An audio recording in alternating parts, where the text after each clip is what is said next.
Jadi itu yang dilakukan orang-orang kapitalis sampai hari ini. Bagaimana agar masyarakat nurut dengan tengkulak-tengkulak, dengan orang-orang kapitalis itu mereka nurut. Satu, buat mereka kecanduan hutang.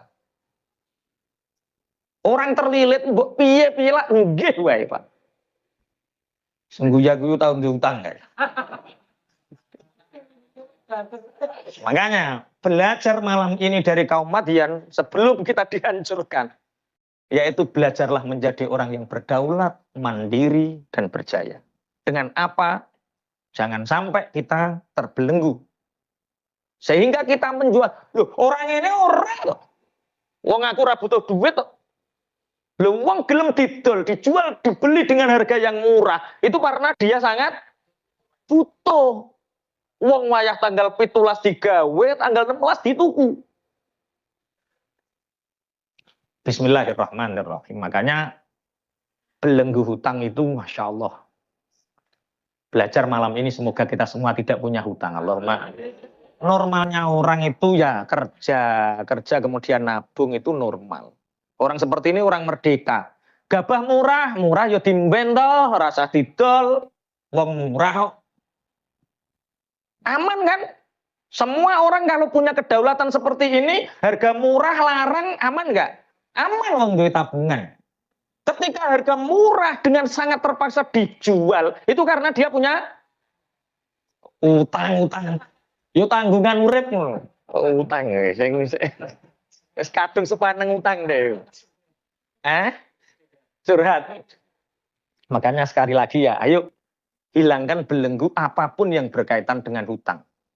Hutang apapun, hutang baik atau hutang buruk, wong iku nek iso tapi wong iki nggo kebutuhan. Jadi begini.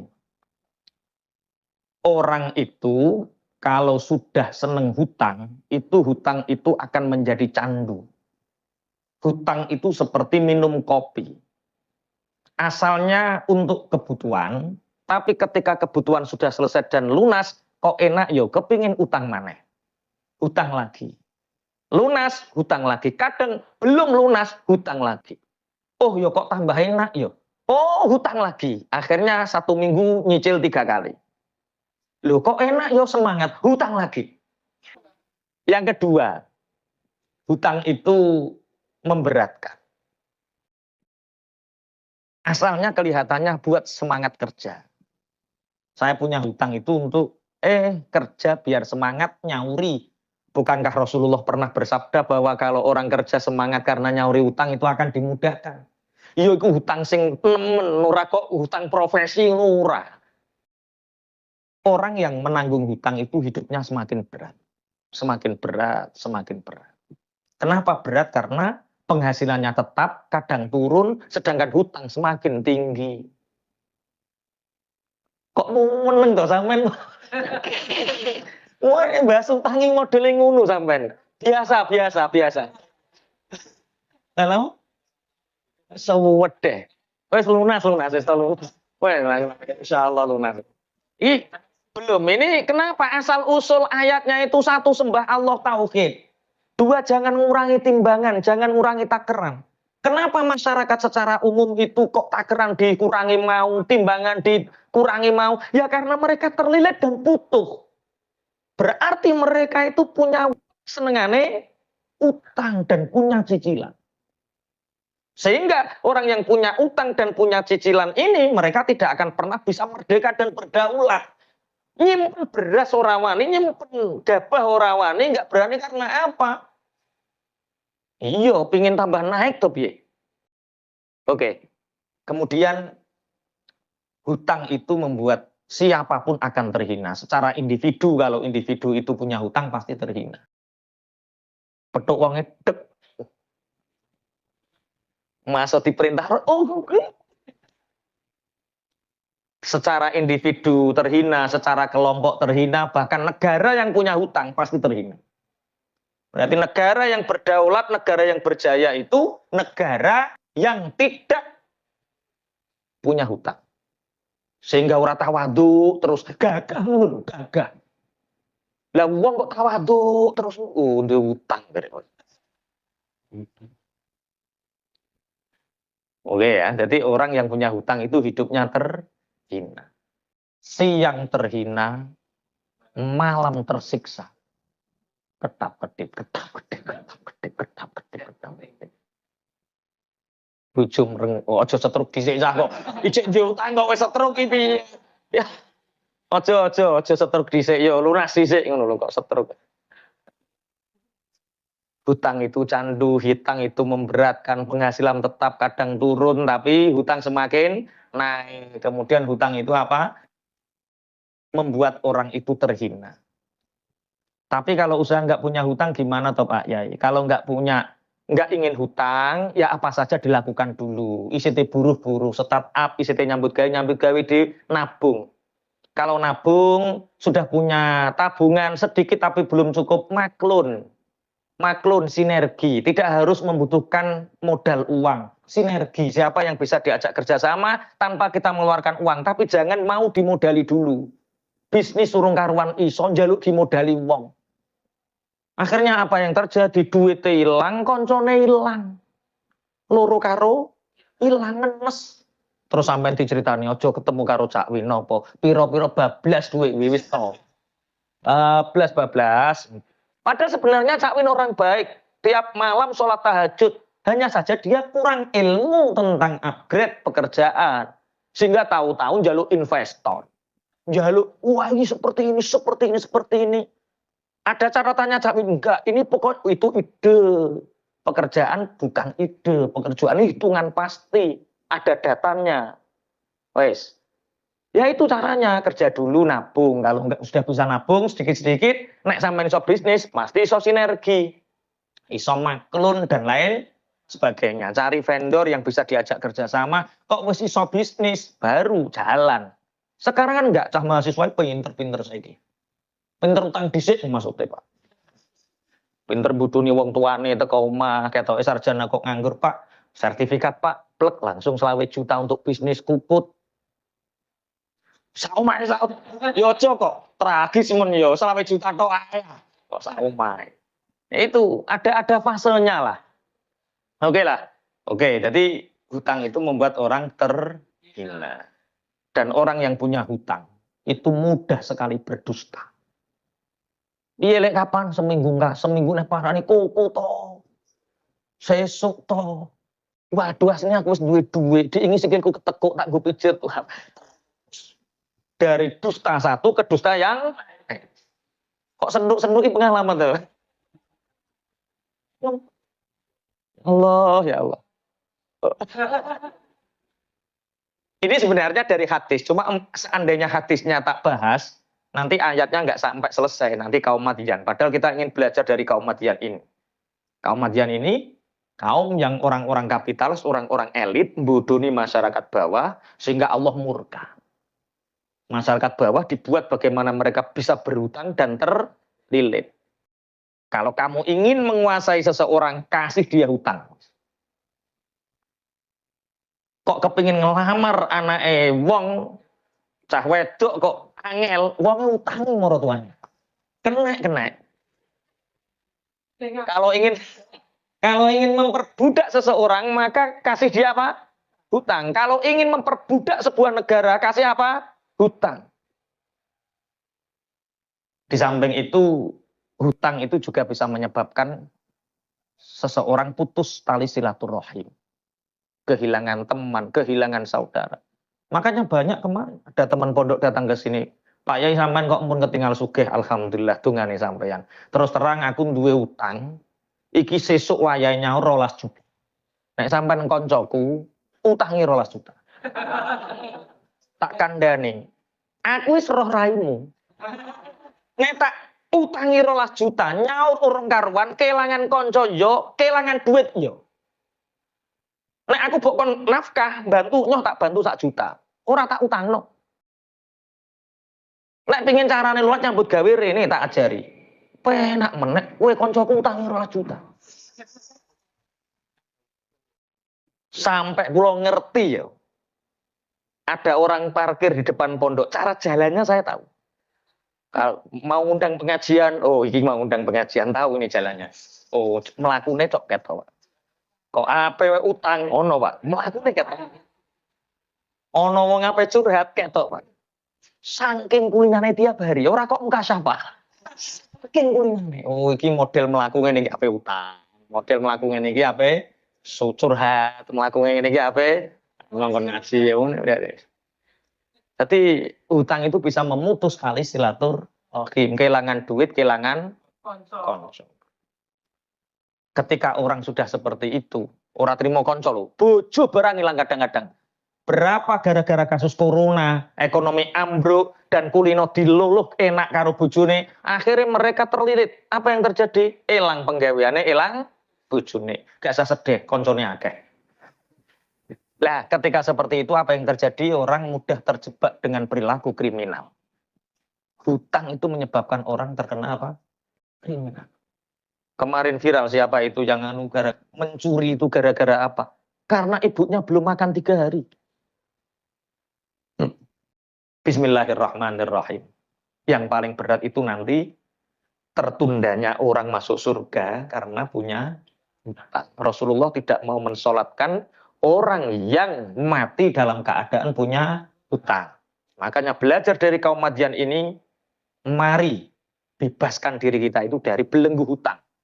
Baik itu hutang yang baik atau hutang yang buruk. Hutang yang buruk itu riba lah. Wes gak usah bahas riba. Bahas hutang saja. Kowe dihutangnya dulurmu yang ngeluh.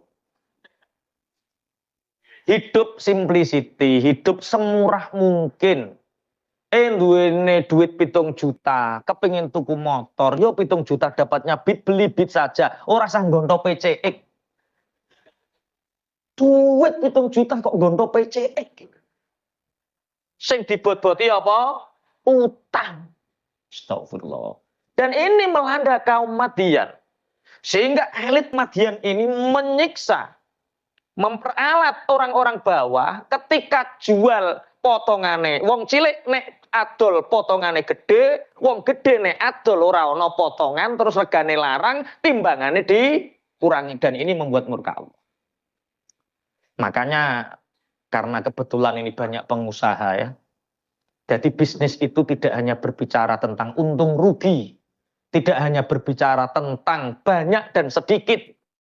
Padha wae tukang percetakan karo bakul es padha wae. Tidak hanya berbicara itu, tapi ini berbicara tentang halal haram, berbicara tentang surga neraka. Kita kerja ojo kok mikir akeh sidike, ojo kok mikir sugih melarate. Kita kerja ini berbicara tentang surga neraka, halal haram, apapun pekerjaan kita. Ini disinggung oleh Allah di dalam surat Hud ini, bagaimana kaum Madian ini mengkapitalisasi umatnya agar terlilit dan mereka mudah mengatur ekonomi lewat apa? Kurangnya timbangan dan keran itu. Makanya saya punya guru bisnis, Pak Happy Trenggono, itu pernah mengatakan, kalau kamu ingin kaya, kuasai ilmu bisnis. Nek kepingin sugih, kuasai ilmu bisnis. Tapi kalau tidak ingin miskin, kuasai ilmu hutang. Jadi kemiskinan itu, orang yang miskin itu dimulai dari karena dia tidak tahu tata caranya orang kok tata cara orang hutang ini njaluk orang. Kapan hutang itu dilakukan? Itu harus tepat. Kerja urung karuan iso, wis gedekno utang. Itu awal kemiskinan. Kalau ingin kaya, kuasai ilmu bisnis. Kalau ingin tidak miskin, kuasai ilmu hutang. Bukan berarti Islam mengharamkan hutang, bukan. Hutang tetap ta'awun. Hutang itu tetap saling menolong. Tapi kapan kita perlu hutang? Itu pelajari. Nabi Syu'aib ini diperintah Allah kepada kaum Madian, yang saat itu kaum Madian itu pekerjaannya satu, tidak bertauhid, menyembah berhala. Nomor 2, sukanya ngurangi timbangan dan takaran. Ketika orang kecil jualan potongannya banyak, timbangannya dikurangi. Tapi ketika dia menjual, itu timbangannya orang yang potongan ya dikurangi. Berarti double keuntungannya. Ini wala tabakhasun nasa asya'ahum. Kalian jangan sekali-kali mengambil hak orang lain. dalam pekerjaan, dalam bisnis, jangan pernah kita makan keringat orang lain. Jangan pernah kita makan keringat orang lain. Kalau kita pejabat, pamong, ya datang ke masyarakat. Butuhannya apa? Jangan mentang-mentang kita pamong terus harus lapor selalu. Tidak. Sekali-kali pejabat itu yang gaji kita. Tanah, bumi, air ini milik negara. Rakyat gaji pejabat. Ojo kok terus pejabat sak penake dhewe tanda tangan jaluk duit. Gawe izin ngene jaluk duit. Gawe izin ngono jaluk duit. Makanya gajinya kecil, mereka bisa kaya karena apa? Mengurangi hak rakyat, mengambil keringat rakyat. Aku gak nerakakno iku, sampeyan disape ngono ae. Iki ayate apa? Wala tabkhasun nasa asya. Kalian jangan sekali-kali mengambil keringat hak rakyat. Orang-orang itu jangan kamu tipu dengan cara kerjamu. Bismillahirrahmanirrahim. Penggawean saiki cara nipu sing paling gampang dhewe kan sampean dadi tukang tambal ban supaya bocor kok paku kono paku. Dadi mending kok lah wong apik ora kena paku mbok pasangi paku akhire rene. Akhire apa? Rene. Itu contoh yang paling mudah. Tapi dalam bisnis hari ini, Masya Allah banyak sekali penipuan-penipuan yang mereka itu istilahnya mangan getai dulure dhewe. Maka saya seneng ya, bisnis itu ibadahku loh, keren. Mas Taib mau neng di ibadah, lah kok gue rombong, bisnisku adalah ibadahku. Rasamu gue rombong ngedoli es gak pahala, pahala ini. Tapi ojo campuri arum manis, campuri iku. Ojo main-main lah ya. Jangan membuat orang itu murni ya. Oh, murni ngaji ya. Murni ya. Artinya semua usaha kita itu jangan sampai kita itu menzolimi orang lain. Kualitas. Makanya kula niku kudu guru nate dijaluk ijazah. Pak Yai, nyuwun ijazah supaya dagangan laris.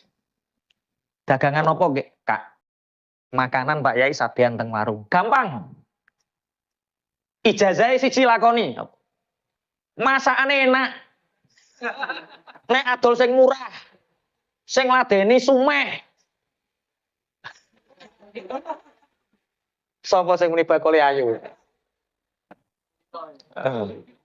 Salah kata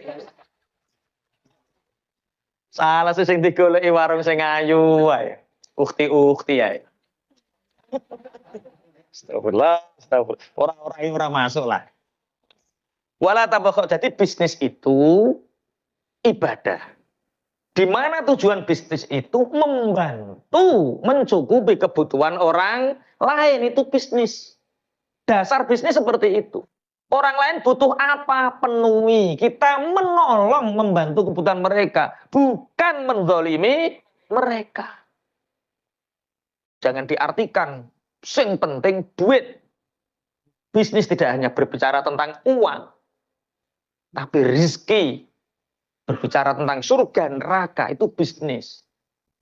Ya, jangan sampai kita menzalimi orang lain.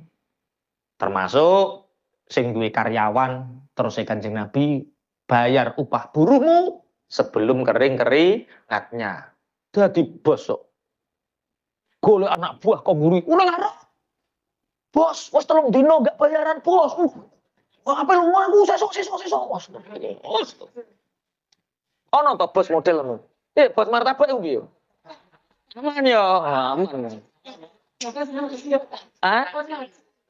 Lampun ngaji. Oh. Alhamdulillah. Iya. Pengusaha nek ngaji aman insyaallah. Karena apa? Bisnisku adalah ibadahku. Makanya hidup itu yang bahagia. Ibadah yang serius, bisnis yang ceria. Banyak orang gara-gara bisnis. Bisnis itu untuk membahagiakan keluarga, bukan membuat pusing keluarga. Banyak orang yang atas nama bisnis, tapi ngelok no sirai bojo. Bisnis kok gak mulih-mulih. Bisnis kok alah sampai gak karu-karuan.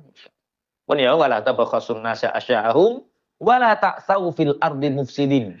Jangan kalian membuat kerusakan di muka bumi ini. Termasuk membuat kerusakan di muka bumi ini adalah orang yang mengurangi takaran, mengurangi timbangan, membuat orang lain sangat butuh terhadap dia. Jadi kita mau menahan itu nggak bisa. Dan ini dilakukan. Penjual-penjual obat, iki mime iki nek gak disemprot gue iki jangan khawatir, kok mime mati ono penyakit anyar neh. Jadi orang petani sekarang ketergantungan obat itu mulai tandur sampai panen.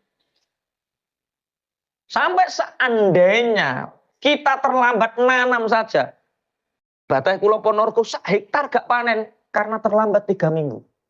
Penyakitnya dadi siji. Dan yang paling membahayakan di akhir zaman adalah ketika kita bertani, tapi kita punya ketergantungan terhadap pabrik-pabrik besar, sehingga nanti contoh Lombok ora iso nandur dhewe dihibrida.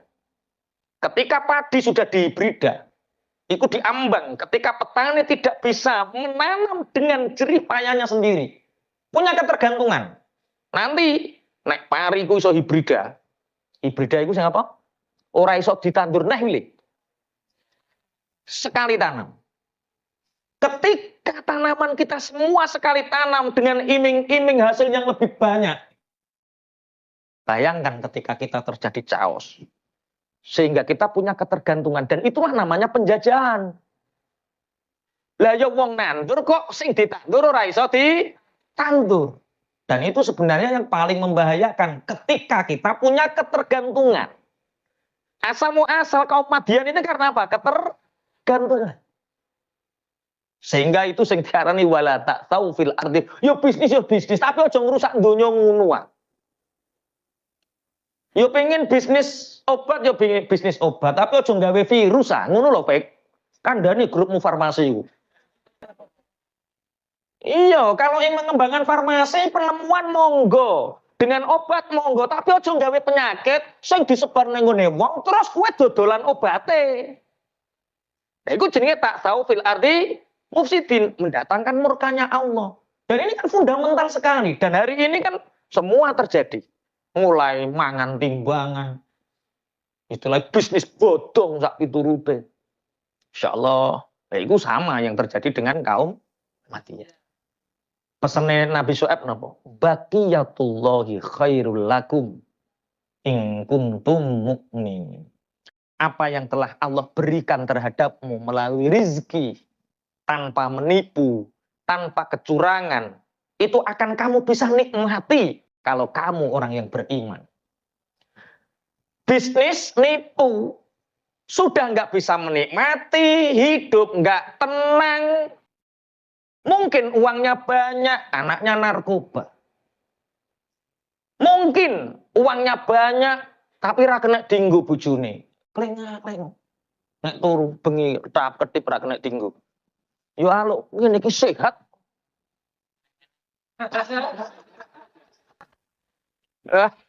Iya, iki wis ngrasakno, mantan miliarder kok. Mantan apa? Petinan nih. Kalau kirim ke Samarinda itu peti. Berapa peti, Jan? Oh, kathah wis ora iso cerita. Kathah peti miliarder. Tapi apa yang terjadi? Mesem karo bojo gak iso, ngudang anak gak iso, waktu habis untuk uang. Terus kenikmatannya dari uang itu apa? Ini yang disebut baqiyatullahi khairul lakum. In kuntum, apa yang telah Allah beri terhadapmu dari rizki yang halalan thayyiban. Kamu bisa menikmatinya. Sedina lah 50.000, 70.000. Bojo iso ngguyu, anak iso mesem. Masya Allah. Bojo meteng iso ngelus-lus. Masya Allah. Nikmat. Khairul lakum. Nek kowe iman. Bagi orang yang tidak beriman dikandani ciri soke. Ya ora kaya duwe duit. Ayat ini tidak melarang kamu punya uang banyak. Punya uang banyak. Lebih baik banyak, ikhlas bahagia. Itu lebih baik. Koko ngene iki koko ndang teko omah terus martabake tutup loro sitok wae. Kenapa, Pak? Kok martabaknya ditutup, Pak? Bagiyakullahi khairul lak. Wes diterima ing pandum ya wis ngene iki siji-siji dik sing penting iso guyu karo sama. Maksude gak ngono. Apa yang telah diberi oleh Allah terhadapmu itu lebih baik. Semua potensi diri kita itu keluarkan. Tapi potensi yang diberikan Allah itu nikmati. Sekarang martabak mungkin hanya 5 cabang.